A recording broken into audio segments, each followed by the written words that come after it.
میں اس لیے پوچھ رہی تھی کہ آپ کو اپنے بیوی بچے تو یاد نہیں آتے؟ یاد آنے کے لیے بیوی بچوں کے علاوہ بھی بہت کچھ ہے۔ آپ کی محبوبہ؟ کیوں، اس میں ہنسنے کی کیا بات ہے؟ میری محبوبہ ابھی تک لاپتہ ہے۔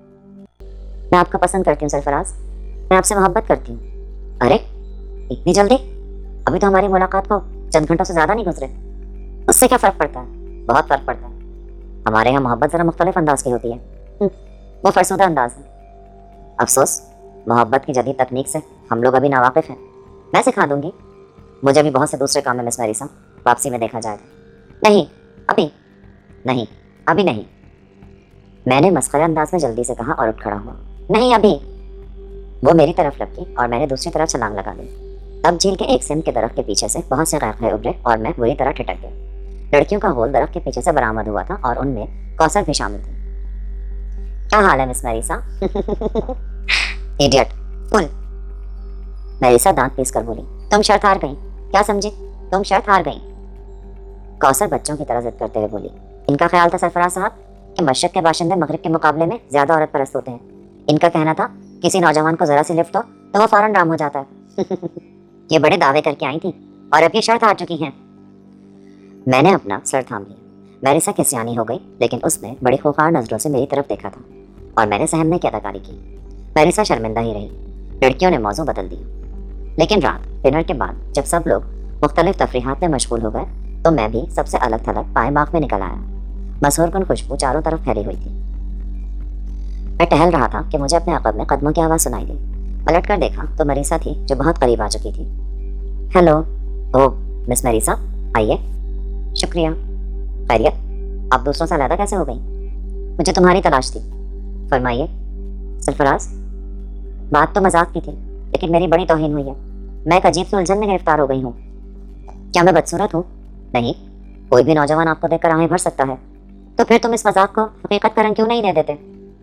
کیا؟ اس مذاق کو حقیقت کا رنگ دینے سے آپ کو کچھ ملے گا؟ نہ مجھے۔ کیوں؟ میں آپ کا چند روزہ ساتھی ہوں۔ تھوڑے دن کے بعد ہم یہاں سے چلے جائیں گے۔ اس کے بعد تم ان لوگوں کے ساتھ نہ جانا۔ یہ کیسے ممکن ہے؟ میں ڈیڈی کو تیار کر لوں گی، وہ تمہیں یہاں کی نیشنلٹی دلوا دیں گے، ہم شادی کر لیں گے۔ تم جانتے ہو ہمارے یہاں ان معاملات کی پوری آزادی ہے۔ نہیں مس میریسا، برائے کرم خود کو سنبھالیں، یہ ناممکن ہے۔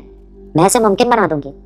نواب صاحب اجازت نہیں دیں گے۔ میں انکل کو تیار کر لوں گی، تم سب کچھ میرے اوپر چھوڑ دو۔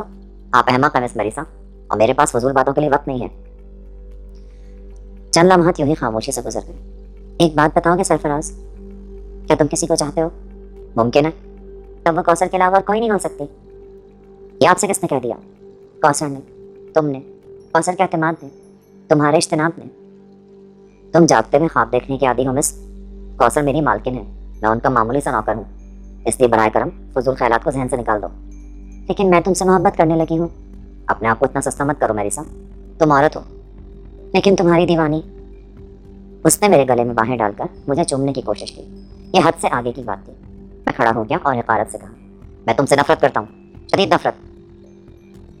میریسا کھڑی کی کھڑی رہ گئی، پھر وہ تیزی سے مڑی اور دوڑتی ہوئی اندر چلی گئی۔ میں نے ان حالات پر غور کیا، کہیں یہ لڑکی کو مصیبت نہ کھڑی کر دے۔ حالانکہ مجھے نواب صاحب پر اعتماد تھا، لیکن اس کے باوجود چنانچہ اب بہتر یہی تھا کہ میں یہاں سے چل دوں۔ میں واپسی کے لیے مڑا ہی تھا کہ کسی طرف سے ایک چھینک کی آواز آئی جو نسوانی تھی۔ میں نے چاروں طرف دیکھا، لیکن خاموشی تھی۔ جو کوئی بھی تھا سامنے نہیں آنا چاہتا تھا، لیکن برا ہوا چھینک کا کہ وہ دوبارہ آ گئی۔ میں نے سمت کا اندازہ لگایا۔ اسی وقت کسی نے بھاگنے کی کوشش کی، لیکن میں نے ایک ہی چھلانگ میں اسے دبوچ لی۔ ارے ارے، کیا وحشت ہے! اوہ کوثر بیوی! کوثر کے چہرے پر شرمندگی کے جذبات تھے۔ دراصل وہ بہت جھنجھلائی ہوئی تھی، دن بھر خاموش رہی، رات کو بھی سب سے الگ تھلگ رہی۔ پھر جب وہ چلی تو مجھ سے رہا نہیں کیا۔ میں نے سوچا وہ تمہیں کوئی نقصان پہنچانے کی کوشش نہ کرے۔ عجیب پاگل لڑکی ہے وہ۔ آؤ بیٹھیں کچھ دیر، کوثر نے پیش کی۔ میں گھاس پر نیچے بیٹھ گیا، وہ بینچ پر بیٹھ۔ براہ کرم بینچ پر بیٹھ جاؤ کوثر بیوی۔ سرفراز، میں بہت کوشش کرتی ہوں کہ آپ کے سامنے آ کر خود پر قابو رکھوں، لیکن نہ جانے کیوں آپ مجھے میری خطاؤں سے آگاہ کر دیں کوثر بیوی۔ سرفراز صاحب جی، لوگ آپ کے بارے میں الجھن میں مبتلا تھے۔ میرے بارے میں؟ کن لوگوں کی بات کر رہی ہیں آپ؟ رشید صاحب، ابو وغیرہ؟ ان کی نگاہوں میں آپ کی شخصیت پراسرار تھی۔ اوہ، تو یہ وہم ہوگا ان کا۔ میں نے انہیں اپنے بارے میں سب کچھ بتا دیا تھا، لیکن وہ مطمئن نہیں ہو سکے۔ یہ میری بدقسمتی ہے۔ جی نہیں، یہ حقیقت ہے۔ آپ بہت اعلیٰ ظرف انسان ہیں سرفراز صاحب، آپ انتہائی ٹھوس کردار کے مالک ہیں۔ میں نے آپ جیسے انسان بہت کم دیکھے ہوں گے، میں تو کسی قابل نہیں ہوں۔ ویسے کیا دوسرے لوگ یہاں موجود ہیں؟ جی، اگر آپ پھر میرا کوئی تماشا بنانا چاہتی ہیں تو میں حاضر ہوں۔ فرمائیے، آپ کی اس گفتگو کے جواب میں کیا کہوں؟ نہ جانے کیوں میرے لہجے میں کچھ تلخی آ گئی تھی، لیکن کوثر کا سر جھکا رہا۔ وہ میرے اس انداز سے چراغ پا نہیں ہوئی۔ حکم کریں مجھے، بولے کیا کروں میں؟ آج میں نے اپنی فطرت کو سنا دیا سرفراز صاحب، آج سے میں خود کو بدلنے کی کوشش کروں گی۔ نہیں کوثر بیوی، میں تاحیات آپ کی جھڑکیاں گالیاں سننے کو تیار ہوں۔ مجھے اور شرمندہ مت کریں سرفراز صاحب، آپ کو شرمندہ ہونے کی ضرورت نہیں، یہی سب کچھ میری خواہش ہے۔ آخر کیوں؟ افسوس، اس کے علاوہ کچھ نہیں بتا سکتے۔ گویا آپ اپنی شخصیت کے پردے سے نہیں نکلنا چاہتے۔ میری شخصیت پر کوئی پردہ نہیں، غلام فطرت لے کر پیدا ہوا ہوں، غلام ہی رہنا پسند کرتا ہوں۔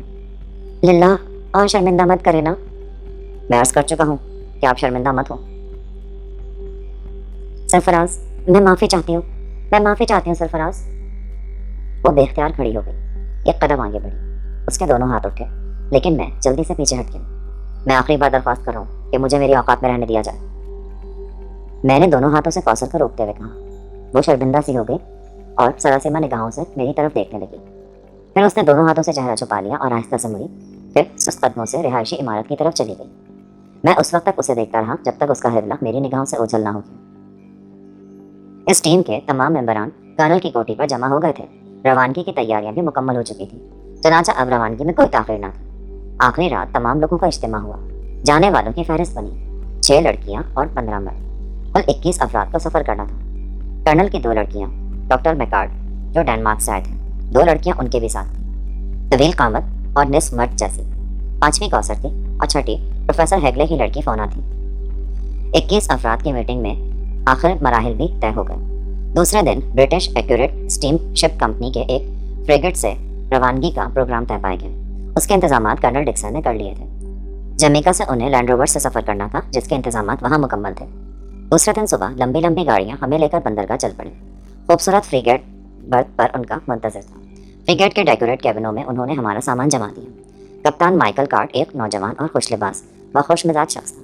اس مہم جو پارٹی سے وہ انتہائی خوش اخلاقی سے پیش آیا۔ ٹھیک 10:30 بجے جہاز نے کنارہ چھوڑ دیا۔ سب اپنی اپنی سوچوں میں ڈوبے ہوئے تھے۔ میں بھی ایک ریلنگ سے ٹیک لگائے ہوئے سمندر کے بلبلوں پر نگاہ جمائے ماضی کے دھندلکوں میں کچھ تلاش کر رہا۔ مجھے اپنا گھر، وطن، اپنے لوگ، رشید الدین صاحب، کہکشاں، نور جہاں، زلیخا، سبھی یاد آ رہے تھے۔ کافی دیر تک وہ ریلنگ سے ٹکا ہوا کھڑا رہا، پھر اپنے کیبن کی طرف چل پڑا، پھر لباس تبدیل کر کے ایک آرام کرسی میں دراز ہو گیا۔ ایک بار پھر اداسیاں اس کے ذہن میں رینگ آئی تھیں۔ اس نے آنکھیں بند کر کے کرسی کی پشت سے سر ٹکا دیا۔ تب دروازے پر دستک ہوئی اور وہ چونک پڑا۔ آگے بڑھ کر دروازہ کھولا تو سامنے نواب صاحب کھڑے تھے۔ کہو بھائی میاں سرفراز، کیا ہو رہا ہے؟ کچھ نہیں، یوں ہی کچھ سوچ رہے تھے؟ کوئی خاص بات نہیں، پھر بھی عرض کیا نا جناب، کوئی خاص بات نہیں۔ بھائی بہت دنوں سے تم سے کوئی تفصیلی گفتگو نہیں ہوئی، میں آج تم سے بہت سی باتیں کرنا چاہتا ہوں۔ میں حاضر ہوں نواب صاحب، لیکن اگر دوران گفتگو کافی کا دور رہے تو گفتگو میں لطف آئے گا۔ ابھی منگواتا ہوں۔ سرفراز نے ویٹر کو بلانے کے لیے کال بیل کا بٹن دبا دیا۔ ویٹر کے آنے پر اس نے کافی کا آرڈر دیا، پھر نواب صاحب کے سامنے مؤدب بیٹھ گیا۔ لندن میں کچھ ایسا مصروف رہا کہ تم سے ٹھیک سے بات چیت نہ ہو سکی۔ تم نے محسوس تو نہیں کیا؟ قطعی نہیں۔ تم بور تو نہیں ہوئے؟ بالکل بھی نہیں۔ کوثر میں کچھ تبدیلیاں ہوئی ہیں؟ جی بھائی، اب سرفراز صاحب ہو گئے ہیں۔ میں عرض کر چکا ہوں نا کہ کوثر بی بی طبیعتاً بری نہیں ہے، بس جب وہ تم سے بدتمیزی کرتی ہے تو مجھے افسوس ہوتا ہے۔ آپ اس موضوع کو ذہن سے خارج ہی کر دیں نواب صاحب۔ ہاں، میں تمہاری اعلیٰ ظرفی سے مطمئن ہوں۔ خیر جانے دو، میں تم سے آج جو گفتگو کرنے والا ہوں وہ بہت اہم ہے۔ کافی آ گئی، میں نے 2 پیالیاں بنائیں۔ یوں تو شاید میں نے تم سے اپنی بہت سی مہمات کا ذکر کیا ہے، درجنوں خوفناک مراحل میری زندگی میں آئے، لیکن اس بار ایک خاص مہم درپیش ہے۔ پچھلی بار میری پارٹی میں، جس میں یہ سبھی لوگ شامل تھے، افریقہ کے خاص مقام روتوکوزے کی طرف گئی تھی۔